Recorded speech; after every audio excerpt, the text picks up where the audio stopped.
I'd like to just take one respond to that, maybe Yes. two.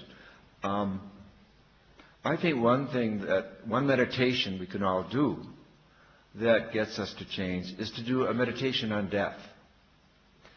Not just our personal death, but the death of our species, the death of the planet as we know it, the death of these other species that are going extinct at this time. I mean, this is ancient spiritual practice, East and West, that to go deeply into the reality of the finiteness of existence, that everything is impermanent, as the Buddhists would say, but to realize that a meditation on death is not just about your own limits, but at this time in history especially, it is about, we are facing the extinction of our species. It's that simple. This is what this biologist I quoted earlier is telling us.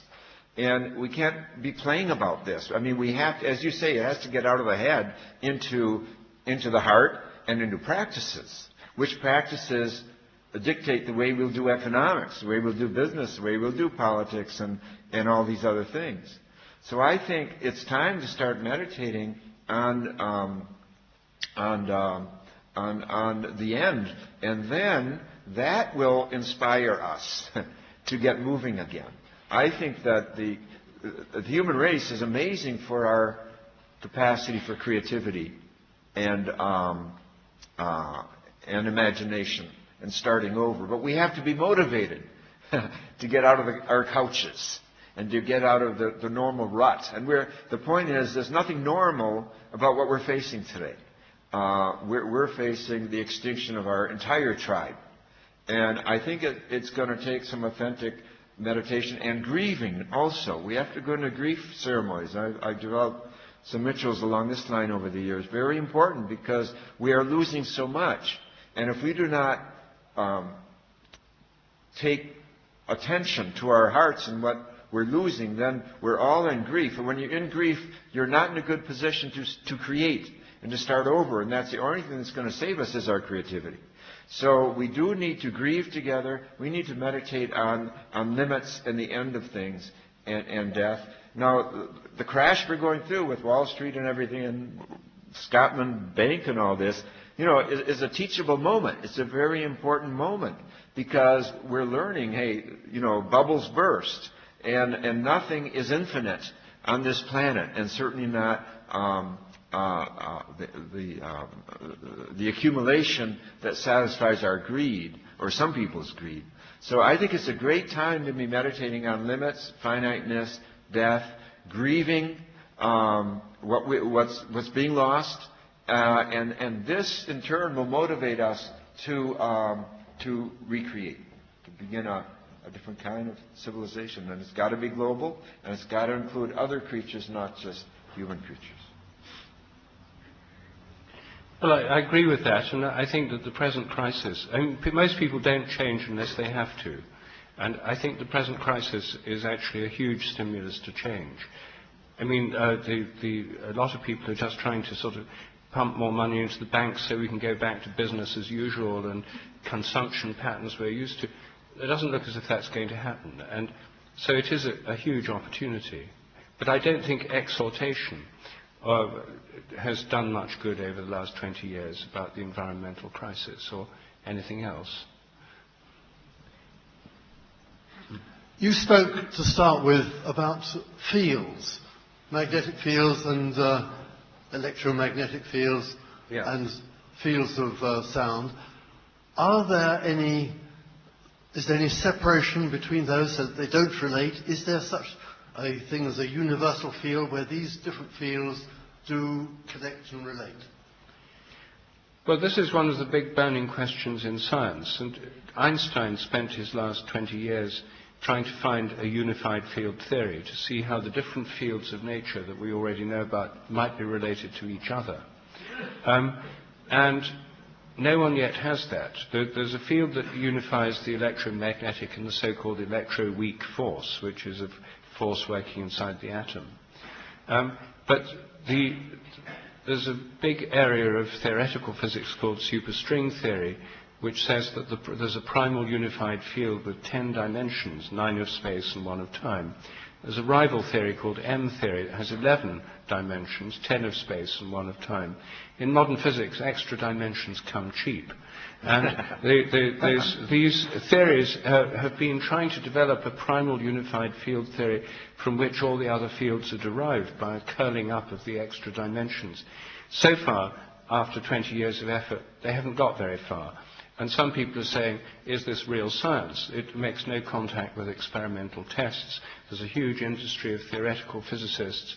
There's big problems with the theory. It doesn't work beyond a scale of fractions of a millimeter, and yet the universe is obviously larger than the world that superstring theory can describe. So the answer is nobody knows. And these theories leave out the kinds of fields that I'm talking about, morphic fields, which underlie the organization of living things, and indeed crystals and planets and galaxies and minds. So I think there's a whole range of other fields that a unified theory would have to include. Maybe by including morphic fields, it would be easier to get to a unified theory than leaving out so much of nature. Anyway, this is one of the areas where science has been rather unsuccessful, despite a huge amount of effort in forming this unified, efforts to try and find a unified field theory. And so at the moment, we don't know how these different fields are related to each other, nor do we know how consciousness and the organizing fields of living things fit in with the other fields. Thank you.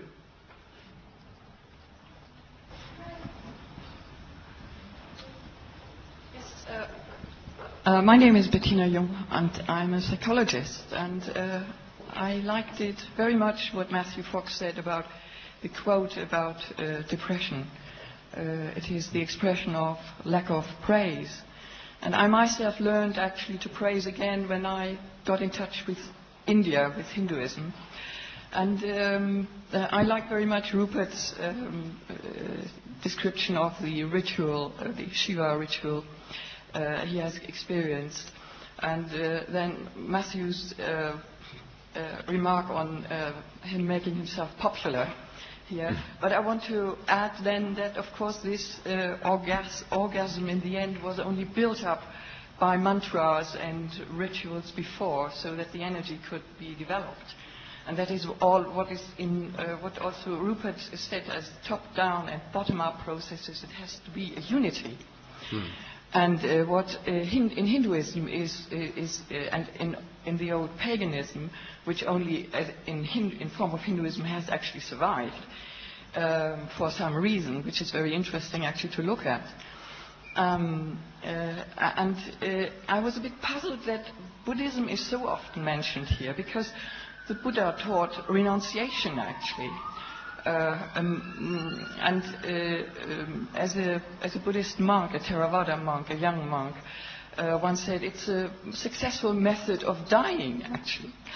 The Buddha actually recruited 15-year-old boys to become monks, you know. So it is not that I don't have an idea of what the eternal life is, but I think it is so important in our times also to look at that, and that we have so much renunciation thoughts here in the alternative scene. I find that a bit worrying, complementing actually also that sex is meanwhile actually dying out. It is replaced by gender mainstreaming. Femininity is actually cancelled out. You know, you talked about masculinity, but I think femininity is meanwhile replaced by feminism, which is very worrying. It worries me, because actually the unity of the male and the female is actually very important to build the basis for future societies and for the celebration of life. So I think I made my point, hopefully. Thank you very much. Lots of points, Bettina. It would be very difficult to answer. I can see David's anxious to, because we've reached the buffers at the end of our time. But I'd just make one point about Buddhism. In the Tantric, you know, a lot of Tibetan Buddhism is Tantric based, and especially the Nyingma school. And there it has, so within Buddhism, as in all religions, you can find a spectrum of beliefs and practices that in fact cover the whole range. So it's hard to generalize. But, as I say, I don't think we can take up... I mean, we could be here for another hour dealing with those all-important points. But I've got a feeling that David's poised with the microphone to move us on to the next stage. Unless Matthew would like to say a final word. Yes, why not? Well, just that I feel that recovering the balance of yin and yang is terribly important. And there's no literal way in which the feminine or the masculine expresses itself. One thing I've learned from 68 years of living is that everything important in life is a metaphor. Whether you're talking love or death or sex or femininity or masculinity, it's a metaphor and should not be taken literally. It's all about the creative process of the universe, which is always being creative. And so we do reinvent and we clean up and we detox our understanding of femininity and masculinity. And I think that for women too, whose souls are not exclusively feminine, but have a masculine side to the soul as a man has a feminine side to his soul, that if masculinity is toxic at this time in history, then women are carrying this toxin in them too, and vice versa. So the cleanup is very important, but above all, the consciousness that what we seek is a sacred marriage of the divine feminine and the sacred masculine. We seek a balance, because that is, as you say, where true generativity will flow. Thank you. We're going to finish with a chant in a moment, but before that I'm just going to give a couple of notices and then thank the speakers. The notices are that there are programs and details of what's happening here in Colet House and also through the Scientific and Medical Network on tables out there and downstairs. If you'd like to be kept informed either of Rupert Sheldrake's email list, Mathew Fox's email list, or the London group email list, because there are monthly meetings in Hampstead at Claudia Nielsen's house of the Scientific and Medical Network London group. It's a really excellent program. Then please sign downstairs. And if you only want to be on one of these lists, you can put in brackets which list you want to be on. But if you put your name down generally, we'll assume you want to be in all three lists. So those are the notices. In the 1980s, a number of people were writing about a planetary near-death experience. They weren't just writing about individual near-death experiences. They were writing about a vision of a planetary near-death experience. And we can see this sort of scenario beginning to occur, arguably, on a number of different levels. And just reflecting on what Rupert was saying about crisis, that I think it's all of our experience, both individually and collectively, that we really need a good crisis if we're going to be able to change. And we need to heat up. The pressure needs to rise. The tension needs to rise. The pressure is the outside. The tension is the inside. And then at a certain point, we have to flip over into a new way of doing things or a new world view. And I think we have reached this point, and it's slightly the boiling frog syndrome, because the water is still getting hotter, and we're not noticing fully that we should be getting out of the pot and moving into a new mode. But I wanted to say that this evening we've been given some clues about how to go forward, some indications. And the one word I suggest, all sorts of words you might take away with you, one particular word is the word expansion. Because we've been talking about the need for the vision of science to expand and the vision of religion and spirituality to expand. Those are two things. The third thing is even more important, I think, which is what Einstein called and Albert Schweitzer called the need to expand the circle of our compassion. And so if we can expand our minds, expand our hearts, and then expand our capacity for action, then I think with the creativity and generativity shown by our speakers this evening, we might just make it. Thank you very much.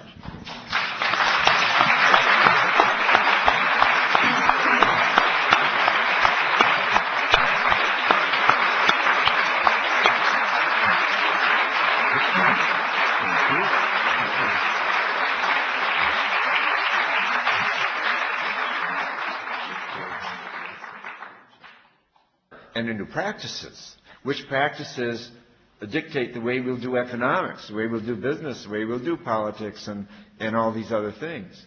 So I think it's time to start meditating on the end, and then that will inspire us to get moving again. I think that the human race is amazing for our capacity for creativity and imagination and starting over. But we have to the reality of the finiteness of existence, that everything is impermanent, as the Buddhists would say. But to realize that a meditation on death is not just about your own limits, but at this time in history especially, it is about, we are facing the extinction of our species. It's that simple. This is what this biologist I quoted earlier is telling us. And we can't be playing about this. I mean, we have to, as you say, it has to get out of the head into the heart. We have to be motivated to get out of our couches and to get out of the normal rut. And the point is, there's nothing normal about what we're facing today. We're facing the extinction of our entire tribe. And I think it's going to take some authentic meditation and grieving also. We have to go into grief ceremonies. I developed some rituals along this line over the years. Very important, because we are losing so much. And if we do not take attention to our hearts and what we're losing. I'd like to just take one, respond to that, maybe yes. Two. I think one meditation we can all do that gets us to change is to do a meditation on death. Not just our personal death, but the death of our species, the death of the planet as we know it, the death of these other species that are going extinct at this time. I mean, this is ancient spiritual practice, East and West, that to go deeply into, then we're all in grief. And when you're in grief, you're not in a good position to create and to start over. And that's the only thing that's going to save us is our creativity. So we do need to grieve together. We need to meditate on limits and the end of things and death. Now, the crash we're going through with Wall Street and everything and Scotland Bank and all this, is a teachable moment. It's a very important moment because we're learning, hey, bubbles burst and nothing is infinite on this planet, and certainly